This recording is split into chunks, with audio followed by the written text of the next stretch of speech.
Olá pessoal, tudo bom com vocês? Reginaldo Silva. Então, hoje eu pretendo falar de um tema um pouco mais sério do que normalmente eu gosto de me dedicar. Mas, enfim, faz parte.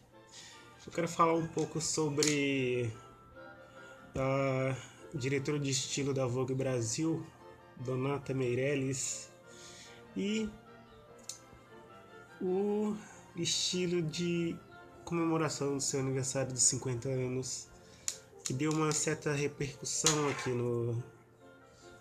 nas redes sociais do Brasil.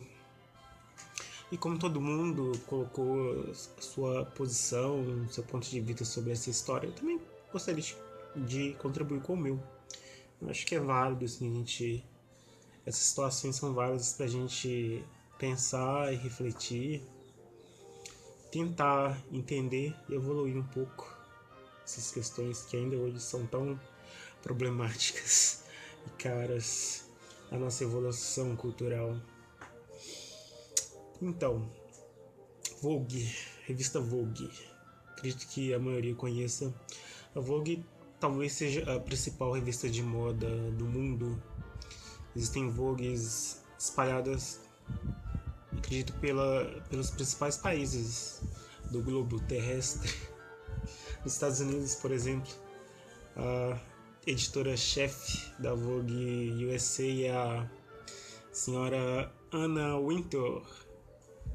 E eu acredito que ela foi a fonte de inspiração para a construção da personagem interpretada por Meryl Streep no Diabo Veste Prada. Não tenho certeza, mas acredito que ela tenha sido. E nos Estados Unidos, a Vogue ela costuma fazer anualmente um baile voltado para celebridades, artistas e etc. É o Met Gala. Todas as celebridades, as grandes celebridades, as principais celebridades do mundo da música e do cinema comparecem, tais como Madonna, Rihanna, Beyoncé e Cia Limitada. No Brasil nós temos uma versão mais ou menos parecida, que é o baile da Vogue, que acontece no Copacabana Palace e também é organizado pela senhora Donata Meirelles. Sim, a entrada para esse baile da Vogue na Copacabana, para quem não for convidado, é de R$ 3.000. Só isso.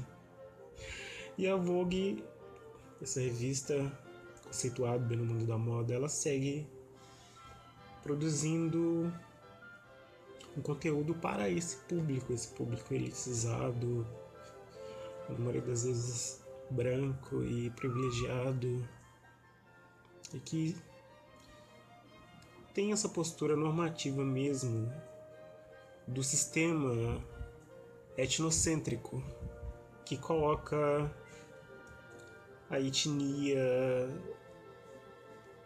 que foi herdada do continente europeu no centro da esfera social.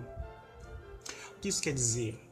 Por exemplo, eu não gosto de usar o termo racismo, porque eu acho que é um termo ultrapassado, muito carregado, e o racismo ele remete ao conflito de raças, e essa teoria de múltiplas raças humanas já foi superada há muito tempo.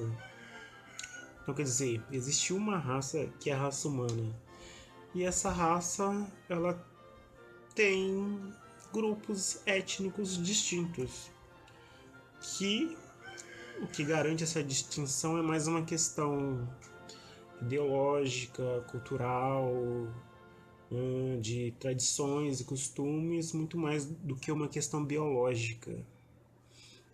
Então, quer dizer, essa cultura herdada do continente europeu, que colonizou o mundo, principalmente o mundo ocidental, ela coloca a etnia que deu origem a essa cultura, aos costumes europeus, à cultura europeia, no centro da esfera social.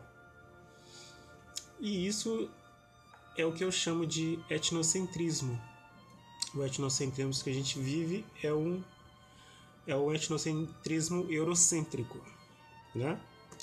Então, quer dizer, acaba sendo normatizado colocar outras etnias na periferia dessa esfera social, enquanto os europeus e descendentes étnicos dessa cultura permanecem no centro de privilégios dessa esfera social. Então, quer dizer, em relação a esse episódio do baile, não, do evento que foi a festa de 50 anos da editora de estilo da Vogue Brasil, a Donata Meirelles. Donatella Versace é outra coisa. A Donata Meirelles, foi exatamente porque essa foto que circulou na internet, ela representa exatamente esse sistema etnocêntrico, colocando a etnia branca europeia no centro e as outras etnias na periferia. Então, quando povos de outras etnias, e principalmente a que estava representado ali na periferia, que era a etnias africanas, eles se colocam contra esse tipo de expressão, e isso é uma prova de que essa evolução cultural dessas etnias na periferia está fazendo com que as pessoas quebrem esse padrão mental que nos é imposto, que coloca as outras etnias numa posição inferior, enquanto a etnia europeia, branca, nesse sistema eurocêntrico, permanece no centro. Deu para entender? Mais ou menos por aí. Não quer dizer, isso é muito normatizado, assim, pela maioria das pessoas. Eu vi nos comentários, assim, as pessoas questionando, mas isso não é racismo, etnocentrismo, porque não teve intenção, as pessoas passando um pano, assim, meio que, não houve nada disso, hoje tudo é racismo, é mimimi, argumento clássico, tudo mimimi. Mas, na verdade, quando você projeta a situação em outro contexto, fica muito mais claro de entender, interpretar. Por exemplo, no caso, se colocássemos, poderia ser a mesma personagem, a Donata Meirelles, que representa, sei lá, a cultura europeia, branca, heteronormativa, etc, etc, etc. Vamos supor que ela ambientasse essa festa, por exemplo, na Segunda Guerra Mundial, na Alemanha nazista, com todos com uma suástica no braço, alguma coisa nesse sentido, e mesmo que não fosse tão explícito, mas que se essa ambientação de alguma maneira despertasse aí um olhar crítico da comunidade judaica, assim, será que isso seria questionado? Será que alguém iria questionar o fato dos judeus se sentirem ofendidos com uma celebração e uma festa ambientando a Alemanha nazista? Eu acredito que não. Eu acredito que seria muito óbvio o direito legítimo de um judeu se sentir ofendido com uma celebração qualquer, reproduzindo um período que foi tão difícil e muito complicado para eles. Eu lembro que quando o príncipe Harry foi em uma festa de Halloween, uma festa fantasia aí, qualquer, fantasiado de nazista, isso pegou muito mal. Foi um grande problema, assim, sabe? Não é nem de longe algo que possa ser questionado, relativizado, como eles fazem em relação à reação dos afrodescendentes brasileiros diante dessa festividade, dessa comemoração dessa senhora, que materializou ali numa imagem uma cultura que reforça essa exclusão social. Eu acho muito saudável essa reflexão e essa postura de contestar esse modelo de sociedade, né?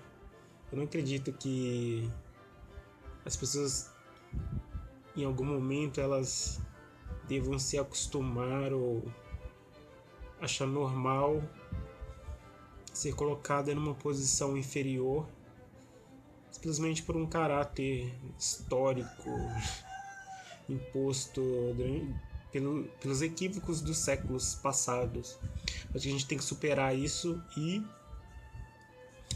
tornar uma sociedade um pouco mais justa e igualitária do que nós recebemos dos nossos antepassados. Então acho que é isso. Acho que eu falei tudo. Poderia me falar mais, mas o vídeo vai ficar muito longo.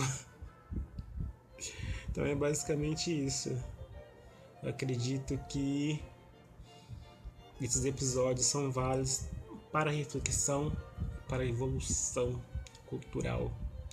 Que os afrodescendentes estão de parabéns na sua postura de contestar, de se rebelar contra o etnocentrismo e esses mecanismos que promovem as exclusões sociais, as desigualdades sociais, certo? Mais para frente a gente vai explorar mais esses temas de etnocentrismo, eurocentrismo, exclusão, justiça social, cotas étnicas, lugar de fala, toda essa complexidade teórica que está ajudando as pessoas a superarem essas questões étnicas realmente. As desigualdades que precisam ficar para trás, lá no passado, de verdade. Ok? Então é isso. Muito obrigado pela atenção e até a próxima. Fiquem bem.